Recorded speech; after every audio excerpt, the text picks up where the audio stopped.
Hello student, एक बार फिर से स्वागत है हमारे YouTube channel wifi success classes में। आज हम आपके लिए लाए हैं नेक्स्ट टॉपिक विद्युत रसायन चैप्टर का, जिसे कहते हैं इलेक्ट्रोकेमिस्ट्री। विद्युत रसायन चैप्टर का नेक्स्ट टॉपिक है जो चालकता का मापन, मेजरमेंट ऑफ कंडक्टिविटी।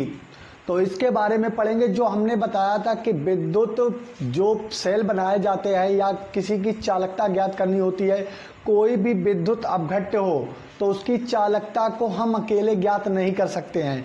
कोई भी विद्युत अपघट्य विलयन बना और उसका एक इलेक्ट्रोड हो तो उस विलयन की चालकता को हम अकेले ज्ञात नहीं कर सकते हैं। अकेला लेकर अगर उस इलेक्ट्रोड की चालकता ज्ञात करेंगे तो आप नहीं ज्ञात कर पाएंगे। उसको ज्ञात करने के लिए वो विद्युत अपघट्य का विलयन कितनी चालकता प्रदर्शित करता है या उसमें कितनी विद्युत धारा चलाने की क्षमता होती है, तो उसको ज्ञात करने के लिए हमें चाहिए होती है एक और युक्ति। एक और युक्ति का मतलब होता है उसमें हम जोड़ेंगे व्हीट स्टेन सेतु या कोई एक अलग से हाइड्रोजन का इलेक्ट्रोड उसमें जोड़ देंगे। तो हाइड्रोजन के इलेक्ट्रोड या उस व्हीट स्टोन सेतु के प्रतिरोध को हम 0 मान लेते हैं, 0 मान लेते हैं। तो उसके बाद में जितना भी प्रतिरोध दूसरा इलेक्ट्रोड बनाता है तो उसे हम कहते हैं विद्युत इलेक्ट्रोड का चालकत्व, विद्युत अपघट्य का चालकत्व या इलेक्ट्रोड का चालकत्व। तो विद्युत अपघट्य विलयन की चालकता का मापन किस प्रकार करते हैं? तो चालकता मापन, मेजरमेंट ऑफ कंडक्टिविटी। कैसे? देखिए यहां पर लिखा है किसी विलयन की चालकता, किसी विलयन की चालकता प्रतिरोध पर निर्भर करती है। यानी कोई किसी विलयन में जितना प्रतिरोध होगा R, उतनी ही उसकी कंडक्टिविटी होगी यानी चालकता होगी। जितना भी विलयन का प्रतिरोध होगा R, उसकी उतनी ही चालकता होगी। लेकिन प्रतिरोध कैसे ज्ञात करेंगे? आप प्रतिरोध ज्ञात करने के लिए भी बड़ी बात है, तो हमें चालकता से पहले प्रतिरोध ज्ञात कर लें और प्रतिरोध चालकता के बराबर होता है, तो प्रतिरोध पर निर्भर करती है। अतः विलयन का प्रतिरोध ज्ञात कर लिया जाए, यदि विलयन का हम R ज्ञात कर लें प्रतिरोध, तो उसकी चालकता भी ज्ञात की जा सकती है। यानी कि उसमें जो भी विलयन, विद्युत अपघट्य का जो विलयन है वो कितनी चालकता प्रदर्शित करता है, यदि हम उसका प्रतिरोध R ज्ञात कर लें तो उसकी हमें चालकता ज्ञात हो जाएगी। यदि विलयन विशिष्ट है तो हम उस विलयन को रो बताते हैं, उसकी प्रतिरोध को, और उसकी चालकता को कप्पा से प्रदर्शित करते हैं। और कोई विलयन साधारण है तो उसकी चालकता को C से प्रदर्शित करते हैं। विशिष्ट विलयन के लिए हम कप्पा ले आते हैं। ये बातें हम आपको पिछले वीडियो में बता चुके हैं। आगे बढ़ते हैं। किसी विलयन का प्रतिरोध व्हीट स्टोन सेतु, व्हीट स्टोन सेतु विधि द्वारा, व्हीट स्टोन सेतु उसमें जोड़ देंगे। व्हीट स्टोन सेतु नहीं देखा है, अभी हम आपको बताते हैं। ज्ञात किया जा सकता है, व्हीट स्टोन सेतु जोड़ देंगे उस इलेक्ट्रोड में, उसको पहले विद्युत अपघट्य भरेंगे, उसमें 2 इलेक्ट्रोड लगाएंगे और उसको दोनों इलेक्ट्रोडों को व्हीट स्टोन सेतु में जोड़ देंगे, जिससे उसकी चालकता ज्ञात हो जाएगी। आगे लिखेंगे इस विधि में चालकता सेल का प्रयोग किया जाता है। अब जब चालकता सेल की बात आ गई तो हमें चालकता सेल भी पता होना चाहिए। आखिर चालकता सेल किस प्रकार का होता है, किस डिजाइन का होता है या कैसा बना होता है। तो आ जाते हैं चालकता सेल। चालकता सेल एक क्वार्टज कांच, क्वार्टज कांच, पायरेक्स कांच, कांच साधारण कांच, कई प्रकार की कांचें होती हैं। तो यहां पर आ गया चालकता सेल क्वार्टज कांच का पात्र होता है। यानी कि एक बर्तन होता है जो क्वार्टज कांच से बनाया जाता है, जिसमें प्लेटिनम ब्लैक, यानी एक जो काला प्लेटिनम होता है, ब्लैक की परत चढ़ी हुई प्लेटिनम की प्लेटें हैं। एक प्लेटिनम ब्लैक है और उसकी परत चढ़ाई जाएगी प्लेटिनम पर। काला प्लेटिनम अलग होता है और लाल प्लेटिनम अलग होता है। इलेक्ट्रोड का कार्य करती हैं, जो चढ़ी हुई प्लेटें हैं वो इलेक्ट्रोड का कार्य करती हैं, जिसके मध्य Hg यानी कि पारा भरा होता है। ये प्लेटें सेल के एबोनाइट खोल द्वारा, एक पदार्थ होता है, सबस्टेंस होता है जिसे एबोनाइट कहते हैं, खोल द्वारा अच्छे से जुड़ी रहती हैं। अब हम आपको चित्र के माध्यम से बताएंगे कि इलेक्ट्रोड जो चालकता सेल है उसमें इलेक्ट्रोड किस प्रकार लगे होते हैं। तो आपको बताते हैं, ये ऊपर वाला रफ कर देते हैं। पहले हम इलेक्ट्रोड, आपको 2 इलेक्ट्रोडों के चित्र बताएंगे चालकता सेल में। 2 चित्र बनाएंगे और बता देंगे ये हैं। तो चलिए पहले को हम बनाते हैं इस प्रकार से, कुछ पतला चलाने के लिए। ये 2 नलियां हैं पतली, और इसमें एक पात्र जोड़ देते हैं और 2 नलियां इस तरफ लेते हैं दूसरे इलेक्ट्रोड के लिए, और इसमें भी यहां पर जोड़ देते हैं और इस पर एक लगाते हैं कि ऊपर से विद्युत अपघट्य भरा गया है। इसमें एक तार लगा होता है जो प्लेटिनम का होता है। ये अंदर से तार लगा होता है और ये प्लेटिनम, इसमें भी इस तरफ भी तार लगा होता है प्लेटिनम का, जिसे प्लेटिनम की प्लेट भी कहते हैं। इस प्लेट पर क्या होता है, ब्लैक प्लेटिनम की परत चढ़ी होती है। ये ब्लैक कर दिया इसलिए कि इस पर परत चढ़ी होती है ब्लैक प्लेटिनम की। और इन तारों को हम कहते हैं संयोजक तार, संबंधक तार या संयोजक तार। इनको हम बंद कर देते हैं। इनके मध्य में Hg भरा होता है, Hg पारा, और ये कोई विद्युत अपघट्य है।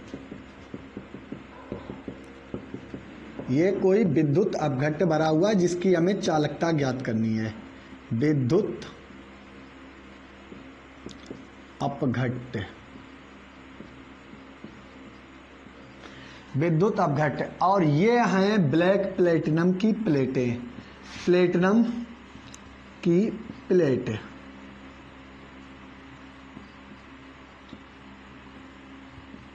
और ये हैं दोनों संबंधक तार। इनमें हम जोड़ दें बीट स्टेन सेतु।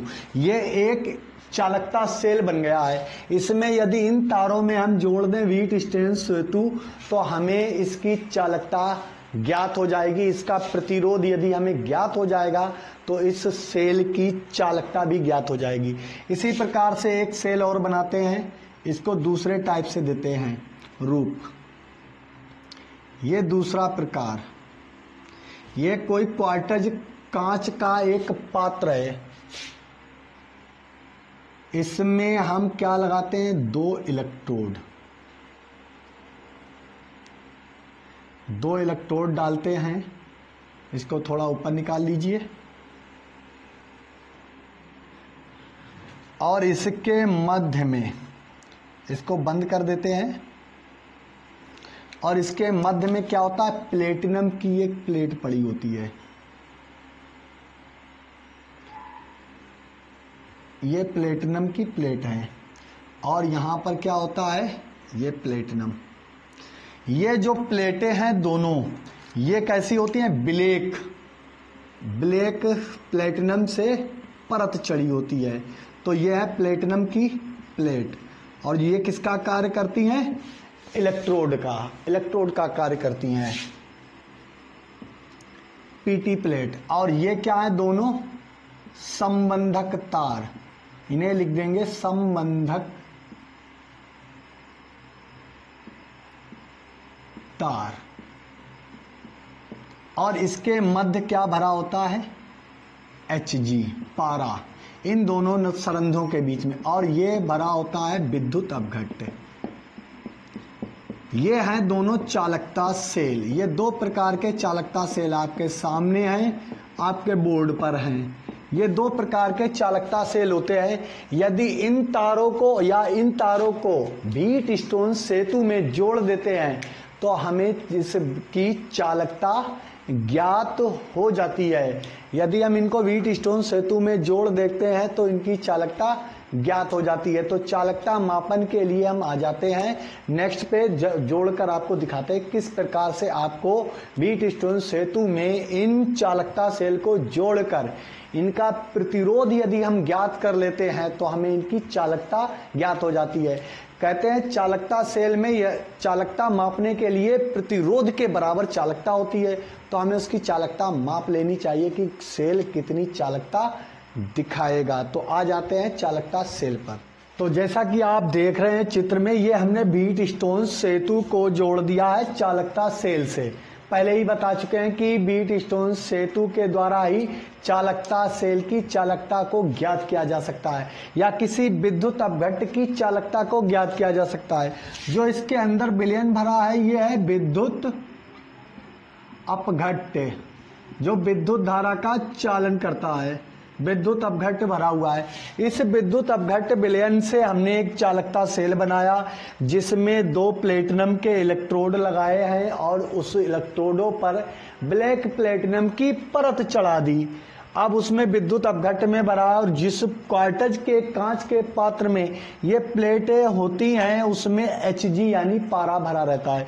दोनों में होता है, एक का इंडिकेशन नहीं मानेंगे आप, दोनों को देख लीजिए, ये दोनों में भरा होता है। बस प्लेटिनम इसी में ही डूबा रहता है, लेकिन कुछ हिस्सा बाहर होता है जो विद्युत अपघट्ट विलयन में। इसको हम जोड़ देते हैं व्हीटस्टोन सेतु में और ये होता है एरिया शून्य विक्षेप सूचक यंत्र। यहाँ से हम सुन लेते हैं ध्वनि के माध्यम से कि कितना इसमें विक्षेप हुआ है, कितना इसमें विक्षेप हुआ है और उतना ही इसका प्रतिरोध होगा। जितना इसमें विक्षेप होगा उतना इसमें प्रतिरोध होगा। तो ध्वनि के माध्यम से हेडफोन लगाकर यहाँ पर हम सुनते हैं कि कितना विक्षेपण हो रहा है। कैसे? पहले इन लाइनों को पढ़ते हैं। क्या कहता है? चालकता सेल में दिष्ट धारा के स्थान पर, यानी कि जो डीसी करंट होता है, डीसी, इसके स्थान पर डायरेक्ट करंट यानी इन्वर्टर बैटरी से निकलने वाला करंट क्या होता है? Direct current. तो डीसी धारा के स्थान पर प्रत्यावर्ती धारा को, यानी जो कि आपके ट्रांसफार्मर या स्टेबलाइजर जैसे सिस्टम से निकल रही होती है धारा, जो कन्वर्ट होकर उसको हम कहते हैं प्रत्यावर्ती धारा, को उपयोग में लाया जाता है। डीसी के स्थान पर हम एसी को लाते हैं उपयोग में, ये लाते हैं, ना कि ये धारा। डीसी को नहीं लाते हम, एसी को लाते हैं। डायरेक्ट करंट नहीं, अल्टरनेट करंट को हम उपयोग में लाते हैं, उपयोग में लाया था। क्योंकि दिष्ट धारा के कारण इलेक्ट्रोडों पर, यानी इन दोनों इलेक्ट्रोडों पर विद्युत अपघट्ट की सांद्रता में परिवर्तन हो सकता है। यह विद्युत अपघट्ट की जो सांद्रता है वो कम भी हो सकती है, ज्यादा भी हो सकती है और घट भी सकती है, बढ़ भी सकती है। और जबकि नियम ये कहता है कि जो भी चालकता सेल आपने बनाया है उसमें भरा विद्युत अपघट्ट जितनी भी उसमें विलय की मात्रा है वो कम या ज्यादा नहीं होनी चाहिए। आप प्रत्यावर्ती धारा के स्थान पर दिष्ट धारा को यदि डाल देंगे इस विद्युत अपघट्ट के विलयन में तो चालकता सेल की 100% सांद्रता परिवर्तित हो जाएगी। इलेक्ट्रोडों पर अवश्य कुछ ना कुछ पदार्थ जमा हो जाएगा। तो हम किसका उपयोग करेंगे? प्रत्यावर्ती धारा को। अब जब इसकी सांद्रता में परिवर्तन हो जाता है तथा ध्रुवण प्रक्रिया संपन्न हो सकती है। अब ध्रुवण प्रक्रिया का मतलब हमने धारा डाली तो कोई भी एक, जैसे है यहाँ पर सोडियम आयन और वो क्लोराइड आयन से संपर्क में आ गया ध्रुवण प्रक्रिया से, तो वो क्या बना देगा? NaCl। अब ये मुक्त अवस्था में आ जाएगा तो जम जाएगा किस पर? इलेक्ट्रोडों पर। या कोई जिंक है, Zn+ है, ऑक्सीकरण है, इलेक्ट्रॉन पाकर, मुक्त इलेक्ट्रॉन पाकर क्या करेगा? मुक्त अवस्था में आ जाएगा और जिंक बना देगा Zn। कहाँ जमा हो जाएगी? इस पर।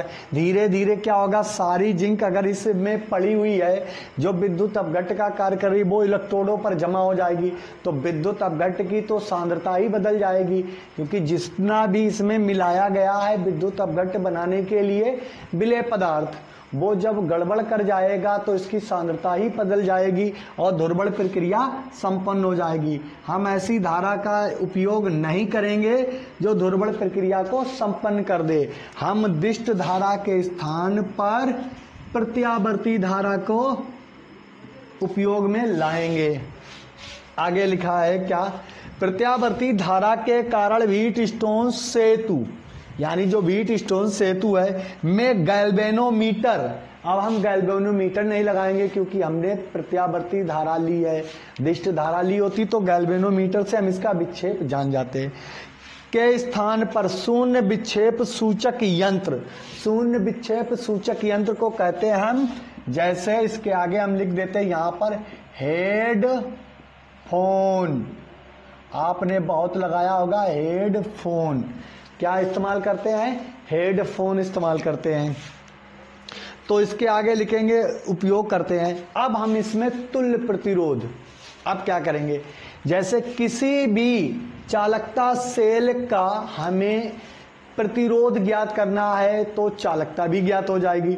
तो किसी भी चालकता सेल की यदि हमें चालकता ज्ञात करनी है तो उसके लिए हम क्या करेंगे, उस चालकता सेल को व्हीटस्टोन सेतु में जोड़ देंगे और जोड़ने के बाद में इसमें उत्पन्न तुल्य प्रतिरोध, यानी कितना प्रतिरोध उत्पन्न हुआ है, उसको हम हेडफोन के माध्यम से इस स्थान पर लगाकर सुन लेंगे कि कितना प्रतिरोध उत्पन्न होता है। क्योंकि हेडफोन शून्य विक्षेपण, बिल्कुल भी बिना गति के, बिना ध्वनि के ये बताती नहीं है कि इसमें कितना है। जब ध्वनि ये करेगा तो प्रतिरोध उत्पन्न होगा और जितना प्रतिरोध निकलेगा वो ही इसका चालकता कहलाएगी। कैसे? अब इसको हम रफ किए देते हैं। इसको निम्न सूत्र द्वारा हम लिखते हैं। व्हीट स्टोन सेतु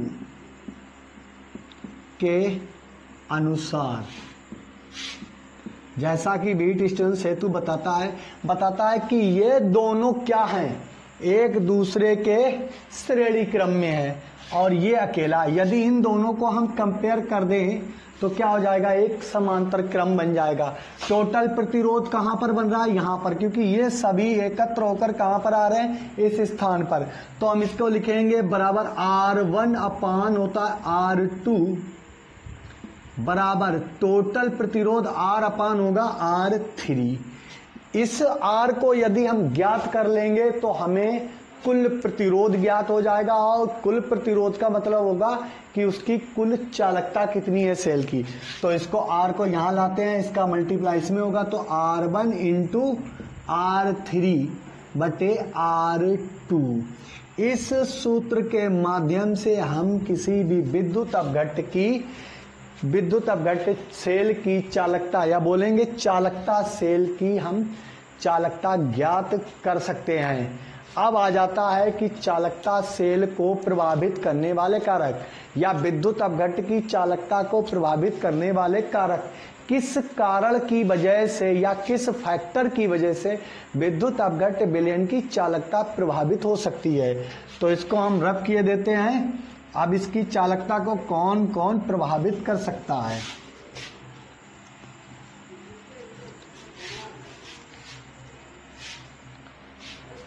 तो यहां पर हेडिंग डालेंगे विद्युत अपघट्ट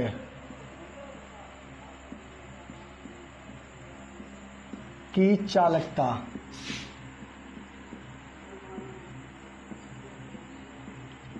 को प्रभावित करने वाले कारक। किन फैक्टर की वजह से विद्युत अपघट्य की चालकता जो है वो प्रभावित हो सकती है, घट या बढ़ सकती है? अधिक होगी, जैसे ताप का प्रभाव, दाब का प्रभाव, ध्रुवण प्रक्रिया, ये सभी प्रक्रियाएं इसके अंतर्गत आने वाली हैं। तो अब शुरू करते हैं विद्युत अपघट्य की चालकता को प्रभावित करने वाले कारक। तो क्या कारक होंगे? तो सबसे पहला, हम कारक को लिखेंगे नहीं, ऐसे ही बता देंगे बस हेडिंग डाल डाल के, जैसे अंतरा आयनिक आकर्षण, पहला पॉइंट कह रहा अंतरा आयनिक आकर्षण। यदि किसी विद्युत अपघट्य के विलयन में आयनों के मध्य अंतरा आयनिक आकर्षण बल कम होता है तो उसकी चालकता अधिक होती है।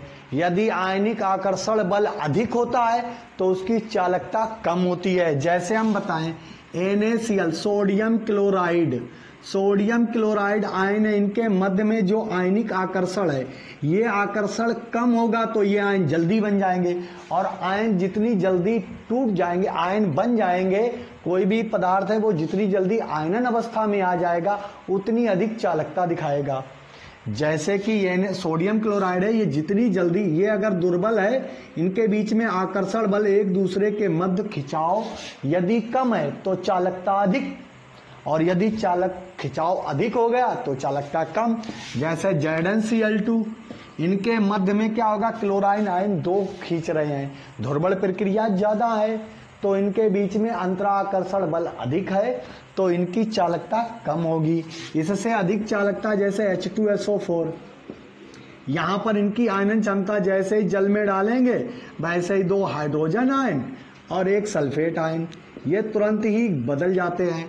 तो 2 हाइड्रोजन आयन और 1 सल्फेट आयन बनता है तो ये भी जल्दी से आयनन हो जाता है। जिनका आयनन देर में होता है, या कहें कि जिनके आयनों के मध्य जैसे हाइड्रोजन और सल्फेट के मध्य अंतराकर्षण बल खिंचाव अधिक है तो इनकी चालकता कम, क्योंकि आयन में जब तक कन्वर्ट नहीं होगा कोई भी पदार्थ तब तक वो चालकता सही से प्रदर्शित नहीं करेगा। चालकता तो दिखाएगा लेकिन अच्छी चालकता नहीं दिखाएगा। तो कुछ पदार्थ ऐसे होते हैं जो जिनके आयनों के मध्य अंतराकर्षण बल कम होता है वो अपनी चालकता अधिक प्रदर्शित करते हैं, और जिनमें अंतराकर्षण बल कम होता है, वो ज्यादा होता है, वो चालकता को कम प्रदर्शित करते हैं। नेक्स्ट हेडिंग आ जाते हैं, नंबर 2, विलायक जिसमें घोला जाएगा। ये पदार्थ घोले जाएंगे, जैसे सोडियम क्लोराइड घोल दिया जाए और जल H2SO4 घोल दिया जाए। विलायक की ध्रुवीयता,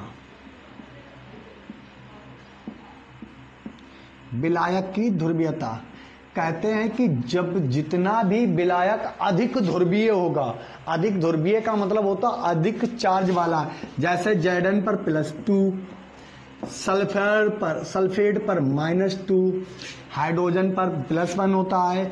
और जैसे हम लिखें आगे एल्यूमिनियम, आगे लिखते जाए कॉमा करके, जैसे एल्यूमिनियम पर +3, अब ध्रुवीयता बढ़ रही, यहाँ पर +2, यहाँ -2, यहाँ +3, जैसे जैसे, और यहाँ लिखें हाइड्रोजन पर +1, यहाँ पर सोडियम पर प्लस। तो ये क्या है, जैसे जैसे इनकी ध्रुवीयता, ये जो पावर है वो बढ़ती जाएगी, वैसे वैसे ही विलयन की विद्युत चालकता भी बढ़ती जाएगी। ये प्रभावित कर देंगे।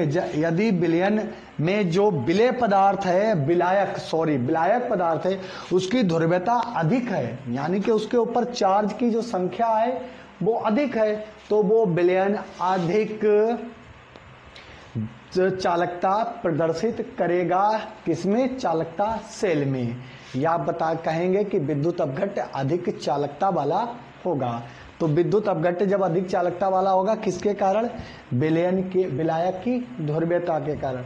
विलायक ध्रुवण प्रक्रिया के बाद कितनी पावर लेता है, कितने अपने ऊपर चार्ज लेता है, ये ध्रुवीयता हो जाती है। नेक्स्ट आ जाएगा, अब इसको रख किए देते हैं, नंबर 3, माध्यम की श्यानता। अब ये बात है, पहले आप श्यानता जाने। श्यानता का मतलब होता है रिसाव। रिसाव किस हिसाब से करता है? जैसे जल को आप भूमि पर फैला दें तो वो क्या होगा, एक तरफ से चारों तरफ से फैल जाएगा।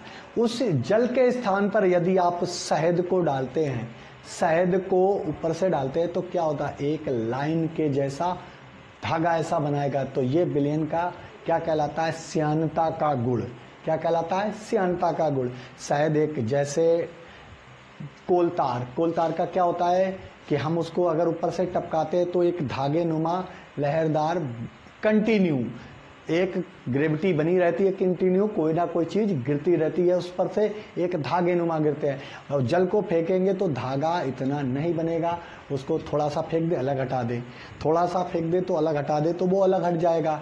लेकिन यदि हम शहद को ऐसे फेंके और तुरंत बोतल को, बर्तन को ऐसे कर दें तो उसमें एक जो धागे नुमा श्यानता दिखाई जाएगी वो तुरंत क्या होगी, एक डोरे के जैसे चिपक जाएगी, जैसे धागा चिपक जाता है।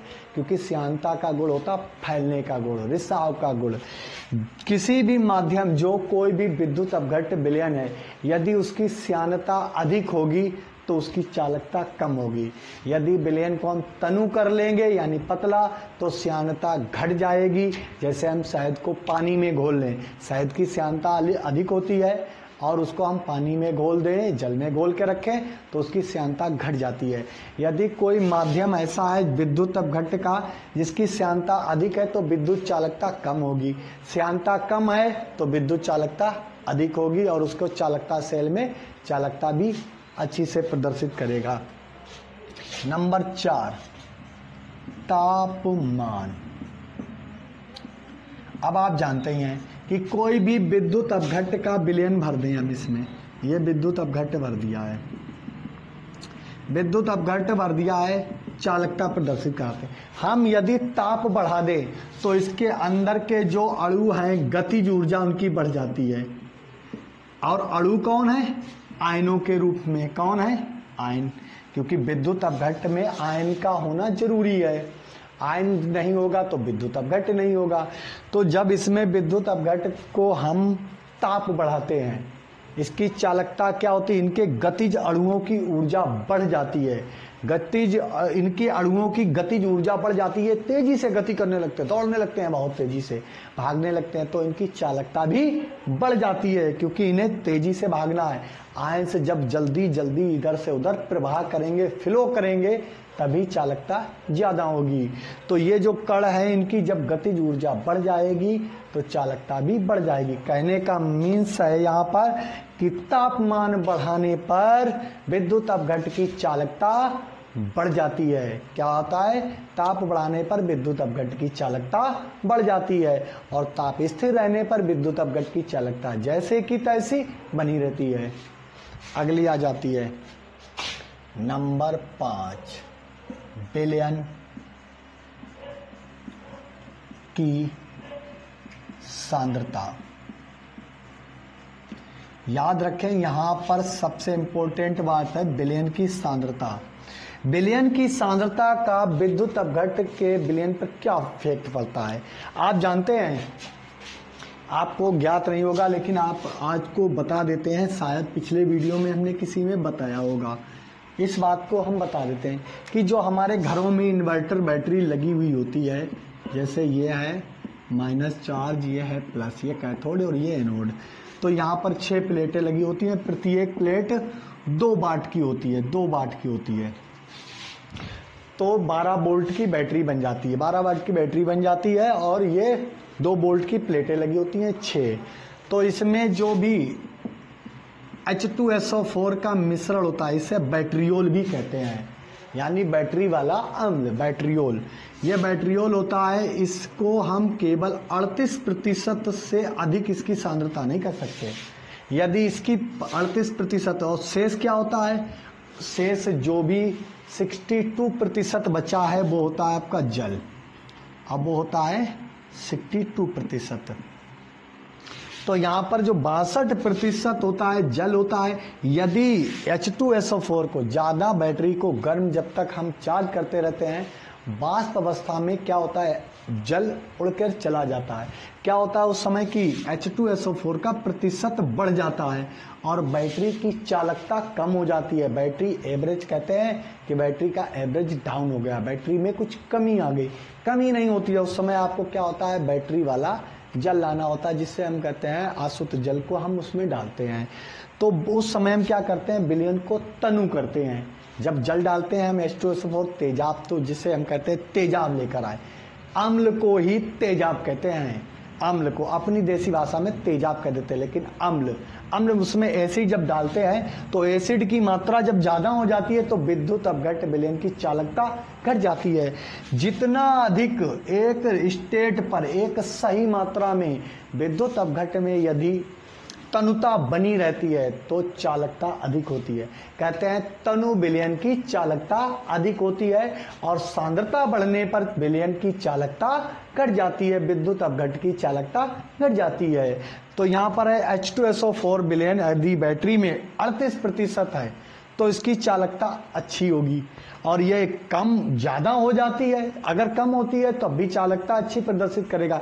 लेकिन सांद्रता बढ़ जाने पर ये 38 से 40% पे आ जाए, 50 पे आ जाए तो इसकी चालकता घट जाती है। यही कारक हैं जो विद्युत अपघट्य की चालकता को प्रभावित करते हैं। आज के टॉपिक में बस इतना ही है। नेक्स्ट टॉपिक आएंगे आपके साथ नेक्स्ट वीडियो में।